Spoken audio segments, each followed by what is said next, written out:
Bab 228 gunakan ini untuk sekarang mengabaikan gangster yang mendekat. Luke berteriak lagi, ini LAPD. Jatuhkan senjatamu dan ikuti instruksi kami, atau aku akan melepaskan tembakan.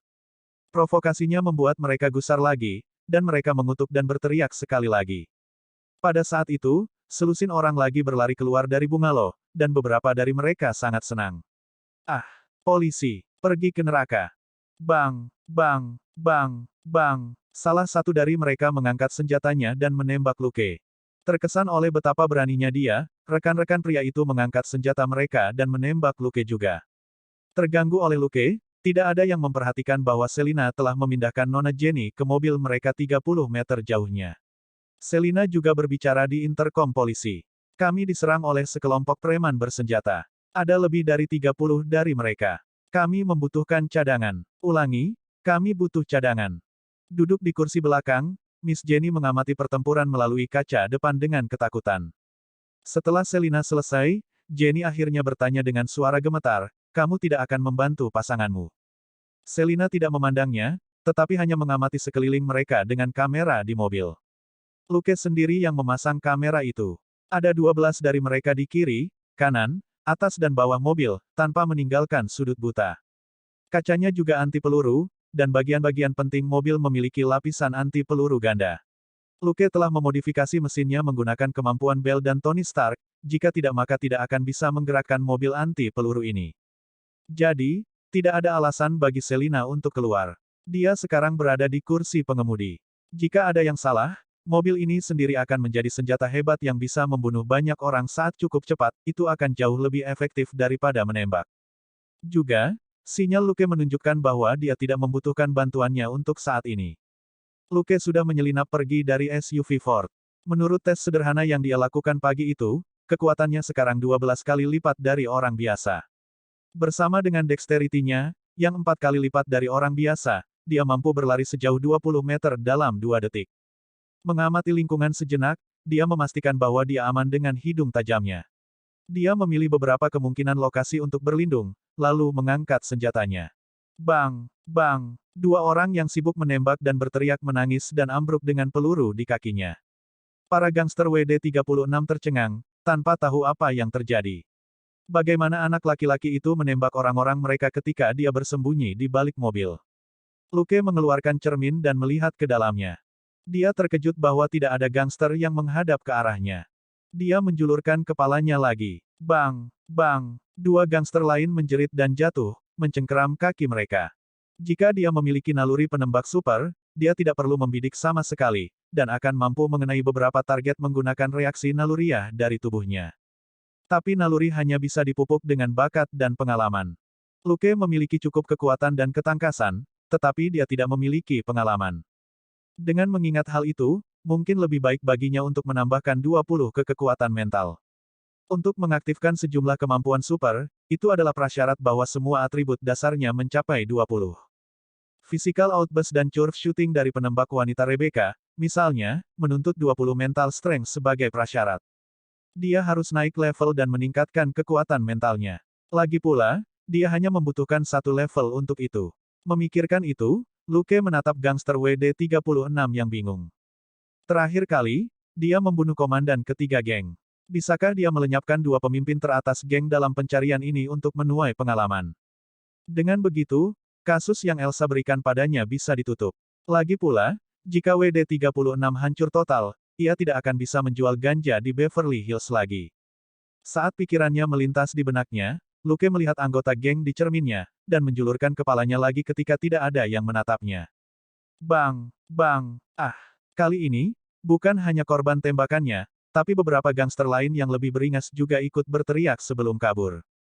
Luke kehilangan kata-kata. Mengapa Anda berlari ketika Anda belum ditembak? Tangisan mereka begitu keras sehingga beberapa tetangga membuka jendela mereka untuk melihat apa yang sedang terjadi. Luke hanya bisa berganti posisi dan bersembunyi di bunga dan rumput. Menggunakan tanaman sebagai penutup memberinya lebih banyak waktu, dan dia memukul 4 gangster lainnya. Pada titik ini, para gangster tampaknya akhirnya menyadari apa yang sedang terjadi. Mereka berteriak dan mencari perlindungan. Luke, bagaimanapun, telah pindah ke lokasi yang berbeda. Bersembunyi di pohon di belakang bungalow, dia tersenyum pada gangster bodoh itu. Dia telah menjatuhkan selusin rekan mereka sebelum mereka akhirnya menyadari bahwa mereka membutuhkan perlindungan. Jelas, mereka memiliki refleks yang lambat. Namun, penampilan buruk mereka tidak mengejutkan, karena gangster ini hanya mengambil keuntungan dari orang biasa atau gangster lain yang tidak lebih kuat dari mereka. Di dalam mobil, Nona Jenny bertanya dengan kaget, "Tunggu, apakah ini semua pekerjaan detektif, Luther?" Selina memelototi gadis kaya di kaca spion dan berkata, "Namanya Luke, bukan Luther, oke?" Kata Nona Jenny dengan canggung. "Yah, aku terlalu takut barusan, dan aku tidak cukup menangkap namanya." Selina tertawa dingin. Jenny hanya bisa menggigil mendengarnya. Dia bertanya, "Bisakah saya meminjam beberapa pakaian?" Selina memutar matanya dan mencari di dalam kotak, sebelum dia melemparkan sesuatu ke kursi belakang. "Tidak ada apa-apa selain ini." Jenny berkata, "Bukankah ini terlalu kecil?"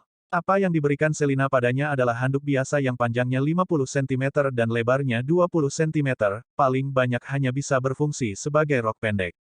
Bagaimana dia bisa mengusir hawa dingin dengan itu? Selina berkata, "Kami biasanya meninggalkan rumah dengan berpakaian, tidak seperti kamu keluar telanjang." Setelah keheningan singkat, Jenny berargumen dengan takut-takut, "Sebenarnya, aku tidak keluar dengan sukarela, mereka menculikku." Sebentar. Selina merasa keterlaluan hanya memberinya handuk. Bab 229 Detektif Persuasif Luke. Selina mencari di bawah kursinya dan menemukan rompi. Di sini. Ini seharusnya berhasil. Tertegun, Jenny membiarkan Selina melemparkan rompi ke atas kepalanya. Sesaat kemudian, Jenny melepas rompi dari kepalanya. Dia ragu-ragu pada LAPD yang tercetak di rompi itu, tetapi tetap mengenakannya pada akhirnya. Selina memandangnya di kaca spion, lalu mengalihkan pandangannya sebelum dia berkata, "Tidak buruk, kan? Tahan peluru dan hangat." Jenny diam-diam mengeluh, "Tidak bisakah kamu melihat bahwa ku masih terkena udara, atau pantatku tidak bisa ditutupi oleh rompi ini sama sekali?" Namun, rompi ini adalah satu-satunya yang dihitung sebagai pakaian di dalam mobil. Jenny masih sedikit kedinginan. Dia hanya bisa mengalungkan handuk di lehernya untuk menutupi celah di rompi dan menjaga lehernya tetap hangat. Sementara kedua wanita itu terkunci dalam pertukaran yang tidak bersahabat di dalam mobil, Luke terlibat dalam pertukaran yang berbeda yang bahkan lebih tidak bersahabat dengan para gangster WD-36. Melihat para gangster yang bersembunyi atau berlarian ketakutan, Luke tidak benar-benar ingin membunuh mereka. Itu sebagian besar karena Luke akan berada dalam banyak masalah jika dia melakukan pembunuhan besar-besaran di luar distriknya sendiri. Jadi, dia tidak membunuh salah satu gangster, dan paling banyak hanya melukai mereka. Jika dia benar-benar ingin menghabisi mereka, solusi terbaik adalah membuat mereka menghilang. Tidak ada mayat, tidak ada darah, dan tidak ada laporan berarti tidak ada kasus untuk Departemen Kepolisian. Akhirnya, dua mobil polisi mendekat di kejauhan dengan sirene mereka meraung. Para gangster WD-36 jelas panik.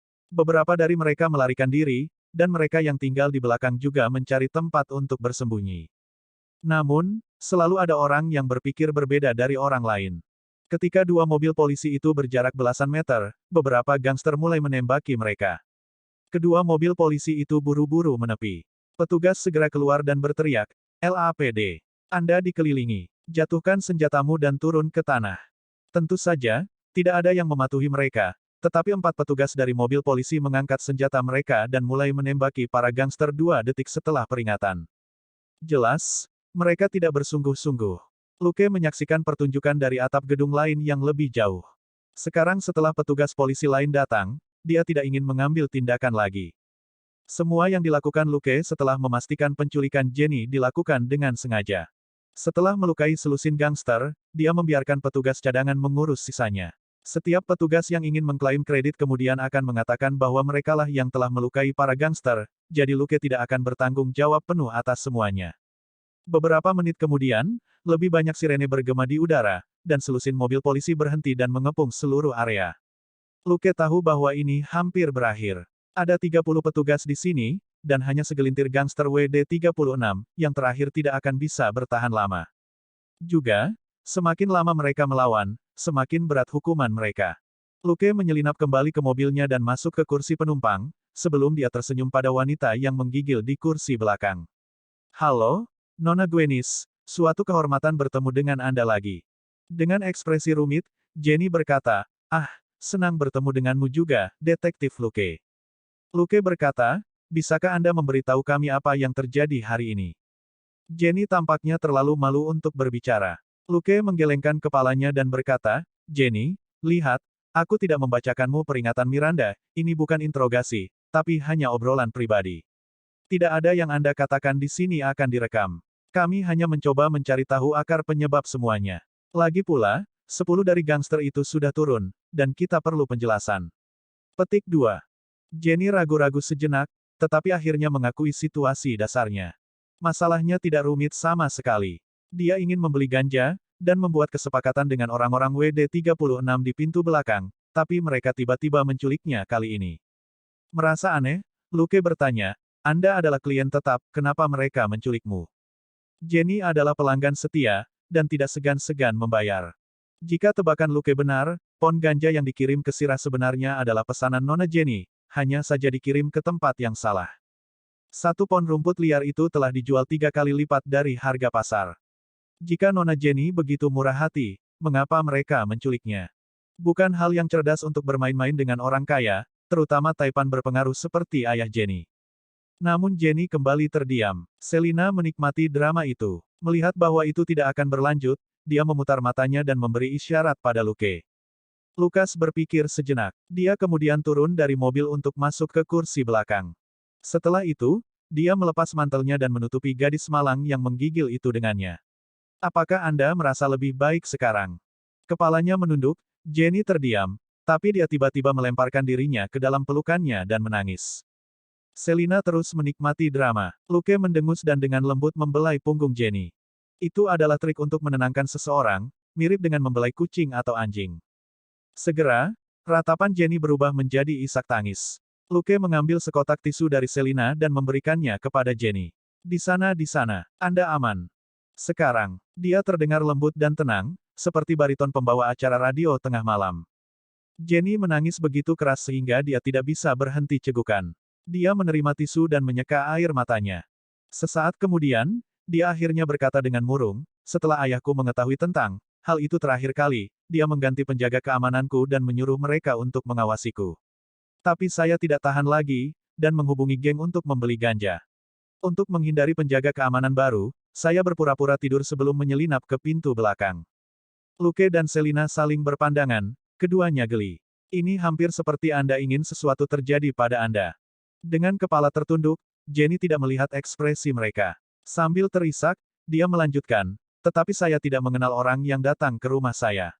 Mereka menculik saya setelah mengambil uang saya. Dia terdiam untuk waktu yang lama lagi. Selina hanya bisa menatap Luke dengan curiga, tapi Luke hanya menggelengkan kepalanya, mengisyaratkan untuk tidak terburu-buru. Bab 230 trik lama yang sama. Sesaat kemudian, Jenny melanjutkan, mereka memasukkan saya ke dalam mobil mereka dan mengatakan bahwa mereka tidak akan membiarkan saya pergi sampai saya memberi mereka sejumlah besar uang. Saat dia berbicara, dia tiba-tiba berbalik dan menangis keras di pelukan Luke. Mereka mengatakan bahwa mereka akan saya dan merekamnya. Mereka bilang aku harus mendengarkan mereka di masa depan, atau mereka akan menjual rekaman itu ke USC. Baik Luke maupun Selina dikejutkan oleh kesadaran. Mereka seharusnya melihat ini datang. Itu adalah trik yang tidak tahu malu tapi efektif, terutama pada seorang wanita muda dan kaya yang masih kuliah. Meskipun Jenny adalah korbannya, dia masih akan berada di bawah tekanan yang luar biasa nantinya. Tidak semua orang akan bersimpati padanya. Banyak orang akan menertawakan dan bahkan dengan jahat menyebarkan apa yang terjadi padanya. Tidak heran Jenny begitu diperas. Dia baru saja ditarik kembali dari ambang kehancuran, kemungkinan video dirinya akan selamanya tersimpan di hard drive beberapa kutu buku yang tertutup bahkan setelah dia meninggal. Itu menjelaskan mengapa para gangster WD-36 berani menculiknya. Pemerasan dan ancaman adalah klise, tetapi mereka bekerja hampir sepanjang waktu, itulah sebabnya para penjahat suka menggunakannya. Saat Luke sedang berbicara dengan Jenny di dalam mobil, petugas polisi telah menangkap sebagian besar gangster WD-36 dan menyerbu sarang mereka. Beberapa gangster bersenjata bersembunyi di dalam rumah, sehingga petugas memiliki hak untuk mendobrak dan menangkap mereka. Banyak hal yang ditemukan di dalam rumah. Luke terlalu jauh untuk mengidentifikasi obat-obatan dan senjata api, tetapi dia dengan jelas melihat 5 gadis bermantel darurat dibawa keluar rumah. Kaki telanjang mereka menunjukkan bahwa mereka mungkin tidak mengenakan apa-apa di balik mantel. Ekspresi mereka lamban dan bingung, jelas bahwa mereka telah dibius. Jika Nona Jenny baru saja didorong ke dalam, dia mungkin akan berakhir dengan cara yang persis sama. Memikirkan itu, Nona Jenny menjadi tenang. Dia lelah menangis.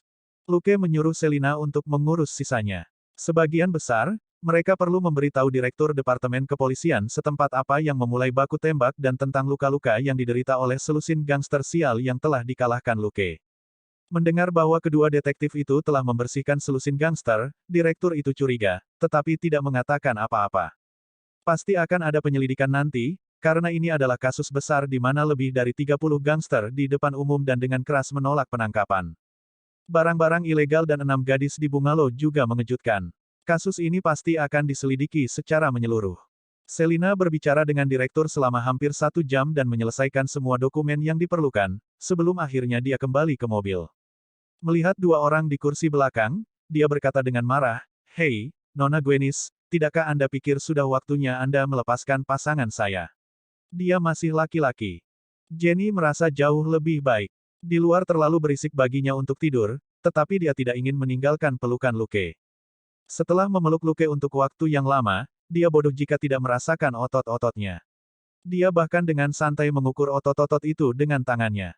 Lagi pula, Luke bersih dan tidak memiliki bau khas orang yang tidak mandi, hanya ada aroma sampo yang samar dan menyenangkan. Yah, itu mungkin hanya ilusi Jenny.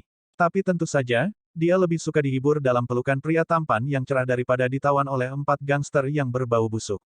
Luke memberi isyarat pada Selina, yang hanya bisa memutar matanya saat dia menyalakan mobil. Mereka membawa Jenny kembali ke vilanya di Beverly Hills dan menyerahkannya kepada penjaga keamanan. Dia meninggalkan mobil, tetapi setelah mengambil beberapa langkah, dia melompat kembali ke Luke dan menciumnya dalam-dalam. "Terima kasih, Lukas." Lukas tersenyum. "Kamu terlalu baik. Saya seorang detektif polisi." Jenny dengan enggan melepaskannya dan memasuki rumahnya, berbalik untuk menatapnya beberapa kali. Sesaat kemudian, Luke dan Selina kembali ke mobil. Kali ini, Luke yang mengemudi. Selina mendengus. "Apa yang Anda katakan tentang wanita muda kaya ini?" Luke berkata, "Yah, dia benar-benar wangi." Selina berkata, "Hah, Anda benar-benar tak tahu malu. Cukup bersihkan wajahmu." Dia melemparkan tisu ke arahnya dengan marah. "Kenapa kamu tidak menghindar saat dia menciummu?" Luke berkata, "Apakah Anda percaya jika saya mengatakan bahwa itu untuk pekerjaan?" Selina berkata, "Baiklah. Jika kita perlu bekerja dengan seorang wanita paruh baya lain kali, Anda dapat menawarkan untuk menciumnya." Lukas berkata, "Baik, aku akan mengakuinya." Selina bertanya, "Mengakui apa?" Luke berkata, "Saya harus mengakui bahwa saya adalah pria dangkal yang tidak bisa mencium orang jelek. Saya tidak bisa mengorbankan diri saya sendiri, bahkan jika itu untuk pekerjaan." Selina kehilangan kata-kata. "Ayo pergi makan siang. Ini pada Anda kali ini." Petik 2. Luke, seolah-olah Anda pernah membayar untuk makan siang.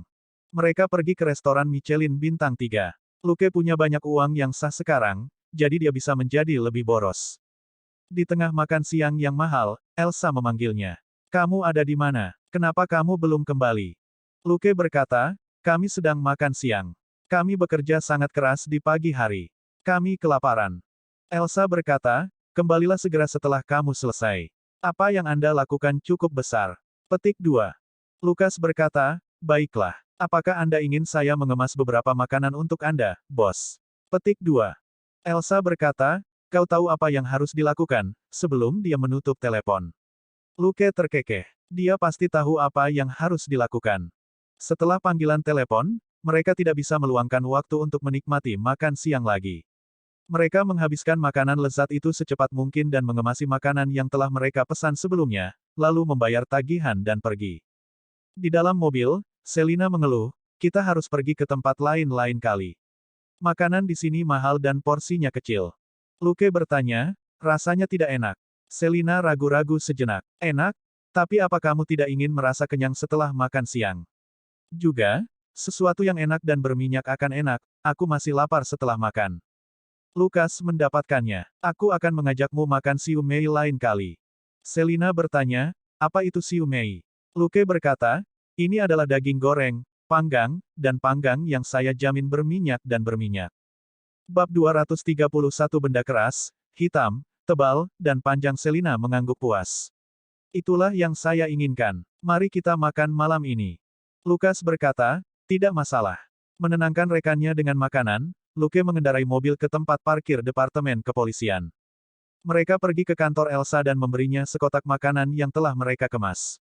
Elsa meletakkan kotak itu di laci paling bawah tanpa melihatnya. Itu adalah tempat khusus untuk makanannya. Dia harus menyimpannya dulu dan memakannya nanti, kalau itu menarik rekan-rekannya seperti serigala lapar. Elsa memelototi Luke dan berkata, apa yang telah kamu lakukan? Anda membalikkan Los Angeles Selatan. Apakah Anda tahu apa yang dikatakan berita itu? Beberapa wartawan idiot mengatakan bahwa polisi memerangi 100 teroris di daerah itu dan ada banyak korban. Luke tersenyum, tidak peduli. Bos, kenapa kamu tidak makan dulu, dan kita akan bicara nanti. Elsa berkata, perutku kram karenamu. Aku tidak bisa makan apa-apa. Luke menyeringai dan berhenti berbicara. Dia mengisyaratkan agar Selina menyelesaikan laporannya. Selina segera melangkah maju untuk menjelaskan apa yang terjadi pagi itu dan meredakan ketegangan. Tentu saja, mereka berdua tahu bahwa Elsa tidak benar-benar marah, dia harus berpura-pura, bagaimanapun, atau dia akan berada di bawah banyak tekanan jika Luke melakukan sesuatu seperti ini setiap hari. Saat mereka berbicara, Selina membuka laci besar Elsa dan mengeluarkan 2 cupi cakes, satu untuk dirinya sendiri dan satu lagi untuk Elsa. Saya tidak kenyang setelah makan siang. Saya harus membagikan stok Anda sekarang, bos. Petik 2. Elsa hanya bisa memutar bola matanya. Dia menyadari bahwa Selina menjadi semakin seperti Luke. Tapi dia tidak benar-benar marah, karena dia tidak akan mendapatkan kue jika bukan karena Selina. Juga, itu adalah pengingat tidak langsung dari Selina bahwa Elsa harus makan sesuatu karena ini adalah waktu makan siang. Saat Elsa mendengarkan, dia mengambil cupi cake dan juga menikmati kopi yang dibuat Luke untuknya dengan mesin kopi di luar. Setelah beberapa lama, Selina akhirnya selesai menjelaskan apa yang terjadi di pagi hari dan juga setelahnya. Setelah lama terdiam, Elsa menyeka bibirnya dengan serbet dan mengangguk tak berdaya. Baiklah, kamu melakukan pekerjaan dengan baik, tetapi cobalah untuk tidak mengubahnya menjadi hal yang begitu besar lain kali. Direktur Brett sebenarnya bertanya kepada Dustin mengapa kami melakukan pekerjaan Homeland Security. Luke dan Selina sama-sama diam. Mereka tahu bahwa Elsa dan Dustin harus menanggung mereka jika mereka ingin bagian dari kredit untuk kasus ini. Menyelamatkan Nona Jenny saja sudah akan sangat bermanfaat, dan banyak barang ilegal telah ditemukan di sarang gangster. Satu-satunya masalah saat ini adalah laporan media.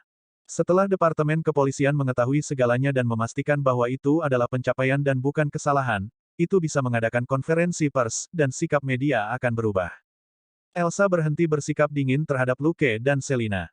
Dia percaya bahwa Luke bisa mengerti mengapa dia bertindak seperti itu. Dia berkata, baiklah, kamu bisa beristirahat untuk saat ini, tetapi tetap berhubungan. Anda harus kembali jika diperlukan untuk penyelidikan. Petik 2. Luke dan Selina buru-buru menyatakan kesetiaan mereka kepada Elsa lagi sebelum mereka menyelinap pergi. Mereka memiliki liburan lagi, meskipun itu hanya sementara. Mereka tidak bisa kembali bekerja sampai kasus ini benar-benar diselesaikan. Setelah meninggalkan Departemen Kepolisian, Selina menggeliat dan berkata, ah, hari yang cerah dan indah. Mengapa kita tidak mandi di rumah? Sudah berhari-hari sejak aku menggunakan bak mandi di halaman belakang. Luke berkata, tentu saja, tapi kami harus membelikanmu makan malam dulu. Selin bingung. Hah? Apakah kamu lupa Siu Mei? Apakah kamu ingin keluar lagi setelah kamu pulang? Tanya Lukas. Selina menggelengkan kepalanya dengan cepat. Dia akan gila jika ingin meninggalkan bak mandi besar di bawah sinar matahari ini setelah dia masuk. Luke menemukan restoran Siu Mei yang terkenal dan semua makanan yang diminati Selina. Setelah mereka kembali ke rumah, Selina menikmati teh sore, sinar matahari dan bak mandi, dan Luke pergi ke garasi. Mengambil pernak-pernik yang setengah jadi dan berbagai komponen dari inventarisnya, Luke bekerja dengan hati-hati. Baru setelah Selina menangis bahwa dia kelaparan, dia akhirnya berhenti, puas, dan melihat 2 pistol yang telah dia kumpulkan. Salah satunya adalah M1911 dengan muatan dan laras yang dimodifikasi. Luke telah menggunakan pistol itu sejak lama sebagai seorang main hakim sendiri karena kebanyakan gangster memiliki senjata ini. Tangannya telah tumbuh lebih besar setelah kekuatannya mencapai 40, dan dia harus memodifikasi pistol untuk pegangan yang lebih nyaman. Pistol lainnya adalah revolver yang didasarkan pada Smith dan Wesson M500. Laras senjata ini telah diperpanjang sedikit untuk meningkatkan akurasi dan penetrasi. Juga, Luke telah memodifikasi permukaan revolver ini dan menutupinya dengan mat sehingga tidak terlalu mencolok. Dia cukup puas dengan pekerjaannya. Luke paling menyukai jenis senjata yang keras, hitam, tebal dan panjang ini, yang mungkin tidak terlihat mewah, tetapi dapat dengan mudah meledakkan kepala musuh. Peluru untuk kedua senjata itu juga diubah agar bisa menampung lebih banyak bubuk mesiu. Ini secara signifikan dapat meningkatkan kemampuan tempurnya dan meningkatkan pilihannya. Sementara itu, dia membuat laras kedua senjata itu sendiri, jadi tidak ada catatan sama sekali. Sementara Luke menghargai mahakarya barunya, Selina sudah memanggilnya sayang dengan suara yang paling manis. Dia hanya bisa membiarkan dirinya diinterupsi saat dia berteriak balik, "Aku datang. Bersihkan dirimu dan bersiaplah untuk makan malam." Kemudian, dengan pikiran, kedua senjata itu menghilang dan disimpan dalam inventarisnya. Menempatkan sisa-sisa di garasi ke dalam inventarisnya juga, Luke mematikan lampu dan meninggalkan garasi. Dia mencuci tangannya dan memanaskan siumai yang dia beli pada siang hari, sebelum dia membuat salad dan berteriak ke halaman belakang, "Makan malam sudah siap." Sesaat kemudian, Selina berlari ke dalam rumah. Bab 232 Kunjungan Nona Muda. Luke tercengang ketika melihat Selina. Apa artinya ini? Selina, yang mengenakan bikini di bawah jubah mandi tebal, bingung. "Apa yang kau bicarakan?" Luke kehilangan kata-kata. "Bukankah aku sudah memberitahumu untuk membersihkan diri untuk makan malam?" Selina berkata, "Saya sangat bersih sekarang. Saya menghabiskan sepanjang sore di bak mandi." Petik 2. Luke bertanya, "Apakah kamu tidak khawatir kulitmu akan keriput karena semua air itu?" Selin tertawa. "Aku berada di dalam air sebentar dan kemudian di bawah sinar matahari sebentar setelah itu, oke?" Luke berkata, "Tentu, terserah. Mari kita menggali." Dia terlalu malas untuk peduli tentang Selina makan di jubah mandi. Mereka sedang makan ketika bel pintu berbunyi. Mereka saling memandang, merasa aneh. Mereka memiliki beberapa teman di departemen kepolisian, tetapi karena mereka sibuk, mereka tidak pernah menjamu mereka di rumah. Juga, mereka sering keluar untuk bekerja sejak tiba di Los Angeles. Tak seorang pun kecuali Dustin dan Elsa di divisi kejahatan besar yang tahu alamat mereka. Mereka tidak punya teman lain di daerah itu. Jadi, siapa yang mungkin mengunjungi mereka? Sambil mengendus, Luke merasa aneh, dan membuka pintu sendiri. Seorang gadis tinggi dan ramping berdiri di luar. Ketika pintu terbuka, dia menyambutnya dengan gembira. "Lukas." Luke berkata sambil tersenyum, "Oh, Nona Gwenis. Bagaimana kamu menemukan tempatku?" Gadis di luar tidak lain adalah Jenny, yang menunduk saat mendengar pertanyaan Luke. "Maaf, tapi saya berbohong kepada Sersan Elsa dan mengatakan bahwa saya lupa memberitahu Anda sesuatu di pagi hari, jadi dia memberi saya alamat Anda." Luke berpikir sejenak, dan menyadari apa yang Elsa pikirkan.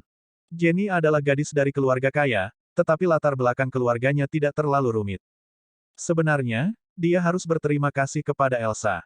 Setelah beberapa saat, Luke berkata, "Oh, silakan masuk." Jenny memasuki rumah dengan penuh semangat, dan Luke membawanya ke ruang tamu. Saat dia melihat sekeliling, dia mendengar suara wanita. "Sayang, siapa itu?"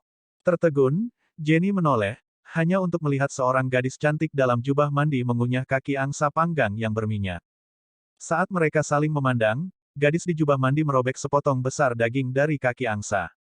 Tercengang, Jenny menatap Luke. "Apakah kamu?" Luke berkata dengan santai, "Kami teman sekamar dan partner." Jenny kehilangan kata-kata. Dia bertanya-tanya apakah itu benar, tetapi bukan hal yang aneh bagi pasangan untuk menjadi teman sekamar. Luke, bagaimanapun, tidak memberinya waktu untuk berpikir. "Sudahkah kamu makan malam? Jika tidak, Anda dapat memiliki beberapa dari ini." Petik 2. Sekarang Luke menyebutkannya, Jenny merasa perutnya berteriak minta daging. Dia tidak makan banyak selama hari yang panjang itu. Melihat betapa rakusnya Selina, dia tiba-tiba menjadi lapar. Entah bagaimana, dia menganggukkan kepalanya dan berkata, "Ah, oke. Terima kasih." Luke menunjuk ke satu arah dan berkata, "Kamu bisa mencuci tangan di sana. Apakah Anda ingin melepas mantel Anda?" Jenny tanpa sadar melepas mantelnya, tapi Selina yang sedang menikmati drama itu tiba-tiba bersiul. Jenny tiba-tiba kembali sadar dan memakai mantelnya kembali. Luke merasa aneh. "Kenapa kamu keluar memakai ini?"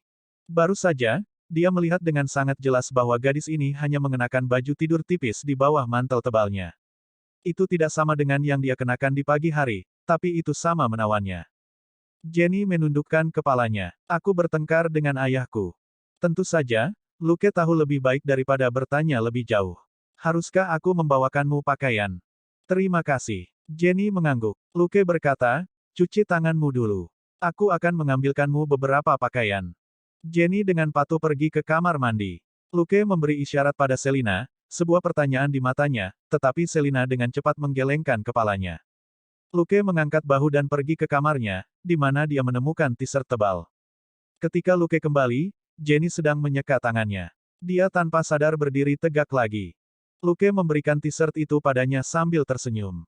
Kamu bisa memakai ini untuk saat ini. Bersih. Saya harap Anda tidak keberatan. Petik 2. Jenny berkata dengan cepat, tidak sama sekali. Luke menunjuk ke kamar mandi dan berkata, kamu bisa memakainya di dalam. Ada keranjang cucian di sana, kamu bisa memasukkan pakaianmu ke salah satunya. Jenny mengangguk lagi. Ayo makan malam setelah kamu ganti baju, oke, kata Lukas. Setelah Jenny mengangguk lagi, dia pergi ke ruang makan. Di ruang makan, Luke memelototi Selina, yang meringis. Itu hanya pakaian. Mengapa kamu tidak mau meminjamkannya? Selina mendengus. Tentu saja. Juga, saya memberitahu Anda bahwa Anda tidak bisa membiarkan dia tinggal di sini malam ini. Luke kehilangan kata-kata. Apakah kamu benar-benar berpikir aku sangat Selina berkata, jika ini beberapa hari yang lalu, saya akan mengatakan tidak, tetapi setelah semua kesenangan yang Anda alami baru-baru ini, saya khawatir Anda sudah terbiasa. Luke berkata, apakah kamu tidak ikut bersenang-senang denganku juga? Selina berkata, itu di hotel, dan ini rumah, oke. Luke berkata, baiklah, apapun yang Anda katakan. Tapi tunggu, kapan aku bilang aku akan tidur dengannya? Itu hanya spekulasimu. Selina berkata, ini hanya pengingat yang baik jika Anda jatuh cinta pada seorang wanita kaya. Lukas berkata, baik, bisakah dia setidaknya memiliki beberapa makanan? Selina berkata, apakah kamu benar-benar berpikir aku sangat picik? Dia bebas untuk memiliki semua ini jika dia bisa. Iya, dia lebih baik meninggalkan setengahnya untukku. Luke berkata, betapa murah hati Anda. Di kamar mandi, Jenny melepas baju tidurnya dan mengenakan t-shirt tebal, sebelum dia melihat-lihat. Dia menyadari bahwa hanya ada produk wanita di kamar mandi ini, dan hanya ada satu sikat gigi dengan gaya feminin. Jadi, dua orang di luar itu benar-benar hanya teman sekamar. Detail seperti ini sulit untuk ditutup-tutupi, dan dapat mengungkapkan hubungan yang sebenarnya antara seorang pria dan seorang wanita. Dia tidak salah. Kamar mandi ini milik Selina, dan Luke hanya menggunakan kamar mandi dalam di kamarnya. Secara alami, barang-barang mereka tidak ditempatkan bersama. Setelah dia berganti pakaian dan berjalan ke ruang makan, Luke menyambutnya dengan senyuman. Di sini, miliki sesuatu dulu. Petik 2. Jenny duduk di sebelahnya dengan patuh, tetapi dia merasa agak tidak nyaman ketika Selina memberinya senyum sama. Bab 233 Ayah Kaya dan Putri Kaya. Luke melirik Selina dan berkata, fokus saja pada makanannya, oke. Selina mendengus dan melanjutkan makan. Luke mengambil beberapa makanan dengan sumpit penyajian dan meletakkannya di piring Jenny. Cobalah, ini makanan Cina yang enak. Melihat makanan berminyak dan mencium bau daging yang harum, Jenny hanya bisa ngiler. Dia mengintip dengan hati-hati ke Selina saat dia menggigit. Selina tidak menimbulkan masalah, dan semua orang menyelesaikan makan malam dengan tenang. Selina menghabiskan sepertiga dari makanan, dan Luke memiliki jumlah yang kira-kira sama, tetapi Jenny hanya memiliki sedikit. Jelas, perutnya bukanlah ancaman seperti yang Selina bayangkan. Setelah makan malam, Selina mencuci piring, dan Luke membuat secangkir coklat panas untuk Jenny. Keduanya berbincang di ruang tamu. Luke sama sekali tidak tergerak ketika mendengar cerita Jenny. Itu adalah drama keluarga yang khas. Ibu kandung Jenny meninggal beberapa tahun yang lalu, dan ayah Cheonnya menikahi istri muda dan cantik lainnya yang melahirkan seorang putra 2 tahun lalu. Jadi, Jenny tinggal sendiri di Los Angeles. Ayahnya marah ketika Jenny mendapat masalah dengan membeli ganja. Mereka bertengkar hebat melalui telepon, dan Jenny pergi dengan mobilnya. Itu sebabnya dia ada di sini dengan baju tidurnya. Sama sekali tidak ada informasi baru untuk Luke. Lagi pula, itu murni kebetulan bahwa dia diculik, dan dia tidak tahu banyak tentang WD-36. Ketika pukul 9 lewat sedikit, Luke menawarkan untuk mengirim Jenny pulang. Tepat saat dia menutup pintu, Selina memberinya jari tengah. Luke membungkuk untuk menunjukkan bahwa dia menerima berkat sebelum dia pergi. Setelah mereka meninggalkan rumah, Jenny tiba-tiba berkata, "Aku tidak ingin kembali." Lukas bingung. "Hah?" Jenny berkata, "Aku sendirian, tanpa keluarga." Luke berpikir sejenak dan mengusulkan, "Haruskah saya mengirim Anda ke hotel?" Jenny sedikit terkejut, tidak menyangka Luke akan begitu lugas. Meskipun dia telah bersiap untuk itu sebelum kunjungan malamnya, dia bertanya-tanya apakah mereka pergi terlalu cepat. Namun, dia tidak mengatakan apa-apa pada akhirnya, dan diam-diam setuju dengan saran Luke. Beberapa saat kemudian, Luke memarkir mobilnya di depan sebuah hotel yang tidak dikenal Jenny, bernama Bellier. Mengamati interior setelah mereka masuk, Jenny memastikan bahwa itu adalah hotel bintang 3 yang terbaik. Itu tidak terlalu mengerikan, tapi tetap saja agak aneh untuk orang seperti dia yang tidak pernah tinggal di hotel bintang 4. Melihat raut wajahnya, Luke tersenyum dan berkata, "Saya hanya detektif kecil. Saya tidak mampu membeli hotel bintang 4. Jenny akhirnya ingat bahwa tidak semua orang sekaya dirinya. Paling tidak, pria ini telah membawanya ke hotel bintang 3, bukan motel yang mungkin hanya berharga puluhan dolar untuk satu malam. Mereka check-in atas nama Jenny dan pergi ke kamar. Jenny sedikit gugup. Dia punya perasaan bahwa pria di belakangnya tiba-tiba akan menerkamnya dengan seringai mengerikan. Yah, baiklah. Dia hanya gelisah, dan tidak terlalu takut, dia bukan gadis kecil yang belum mengalami apapun. Setelah Luke masuk, dia menyalakan stereo dan mengatur lampu. Kemudian, dia mengeluarkan sebotol anggur dan berkata, "Apakah kamu mau?" Jenny segera menerima tawaran itu. Berbicara dengan seseorang sambil minum segelas anggur pada dasarnya adalah hal yang paling akrab baginya. Mereka berdua mengobrol dan minum di sofa. Luke belajar lebih banyak tentang Jenny. Misalnya, dia adalah putri kecil keluarganya sampai ibunya tiba-tiba meninggal 3 tahun lalu. Ayahnya sedang dalam negosiasi bisnis ketika ibunya meninggal, dan tidak kembali sampai pemakaman 1 minggu kemudian. Dia telah tinggal di Los Angeles sejak saat itu. Villa itu adalah sesuatu yang diberikan ayahnya karena rasa bersalah. Ayah dan anak perempuan akhirnya bisa berdamai satu sama lain. Namun, ayahnya menikahi seorang wanita muda dan cantik kurang dari setengah tahun kemudian, dan istri barunya melahirkan seorang putra 2 bulan setelah pernikahan. Jenny akhirnya menjadi curiga. Ayahnya jelas bukan orang bodoh. Dia tidak akan pernah mengakui bayi yang baru lahir secara acak sebagai putranya tanpa tes paternitas. Dia menyelidiki dan menemukan bahwa ayahnya mendapatkan kekasih muda setelah dia dan ibu Jenny jatuh. Tepat sebelum ibu Jenny meninggal, ayahnya sebenarnya telah bersama kekasih mudanya, yang baru saja. Jadi, ayah dan anak perempuannya bertengkar hebat, dan jarang bertemu lagi. Luke bahkan berspekulasi bahwa Jenny telah melakukan semua itu sebagian untuk melihat apakah ayahnya masih peduli padanya. Namun, ayahnya terlalu sibuk merawat istri dan putranya yang baru untuk mengganggunya. Jenny adalah seorang senior di perguruan tinggi, tetapi dia hampir diculik dan direkam oleh pengedar narkoba. Keluarga benar-benar penting. Luke tidak bisa tidak merasa beruntung. Robert bisa dibilang ayah teladan dibandingkan dengan ayah Jenny. Pria itu tidak memiliki kekurangan kecuali fakta bahwa dia tidak punya banyak uang dan biasanya tidak pandai mengekspresikan dirinya. Setelah itu, Luke dan Jenny berbicara tentang berbagai hal lain, mulai dari kehidupan mereka hingga pekerjaan. Nona Jenny belum pernah bekerja sebelumnya, jadi dia sangat senang mendengarkan semua kejadian lucu yang dialami Luke sebagai seorang polisi. Kecuali Jenny, yang benar-benar fokus, Luke benar-benar memeriksa arlojinya sesekali. Saat jam 11 lewat, Jenny masih belum mabuk meskipun dia sudah minum banyak anggur. Luke agak terdiam. Dia punya rencana untuk malam itu. Seandainya dia tahu bahwa dia adalah peminum yang lebih hebat, dia akan membawa sebotol vodka. Berganti taktik, dia hanya bisa beralih dari cerita lucu ke cerita sugestif. Setengah jam kemudian, Jenny merona dalam pelukannya saat mereka berciuman.